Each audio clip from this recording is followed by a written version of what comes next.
Hello guys, welcome to my channel. তো আর একটা নতুন ভিডিওতে আপনাদের স্বাগতম। ভিডিওটা হলো সমস্ত ব্লগার রাজুদার দোকানে গিয়ে রাজুদার রহস্য ফাঁস করে দিল। হ্যাঁ গাইস, তোমরা ঠিকই শুনছি, রাজুদার রহস্য ফাঁস করে দিল সমস্ত ব্লগাররা গিয়ে।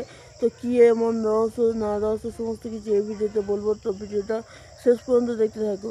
তো এবারে গাইস তোমাদেরকে বলবো যে রাজুদার রহস্যটা কী। রাজুদার রহস্য হলো যে রাজুদা ওরা কী কিনে এনে বিক্রি করে না করে সে তোমাদেরকে আগের ভিডিওতে বলেছিলাম। কিন্তু গ্যাস দেখো, সমস্ত ব্লগাররা মিলে যে এখানে বলে যাচ্ছে যে রাজুদা পরোটা কিনে এনে বিক্রি করে। এমনকি সুভদ্রা রাজুদার দোকানে গিয়েও রাজুদাকে পুরো অপমান করে বললো যে তুমি পরোটা কিনে এনে বিক্রি করো। তো এমনকি তরকারিটাও নাকি কিনে এনে বিক্রি করে।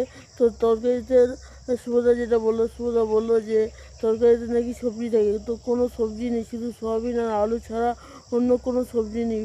সবজি মানে পাতা শাক সবজি থাকবে তো, কিন্তু কোনো সবজি নেই। তুমি ওপর থেকে শুধু একটা পাতা ছড়িয়ে দাও, সেই পাতাটা হলো যে মেথি পাতা ছড়িয়ে দাও। তো এই নিয়ে তুমি সবজি বলছো, তো এটা কোনো সবজি হলো নাকি? সুভদ্রা এরকমভাবে অনেক রকম কথাবার্তা বলে রাজুদাকে অপমান করে দিল রীতিমতো।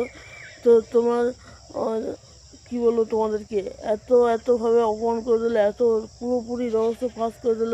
সমস্ত ব্লগাররা গিয়ে রাজুদাকে অপমান করলো এবং অপমান করে রাজুদার সমস্ত ব্লগাররা গিয়ে মানে কি এমনকি রাজুদাকে এমন করে দিল, রাজুদা পুরো চুপ মেরে গেল, কোনো কথা বলতে পারলেনি। এমন কথাবার্তাগুলো ব্লগাররা বলেছিল।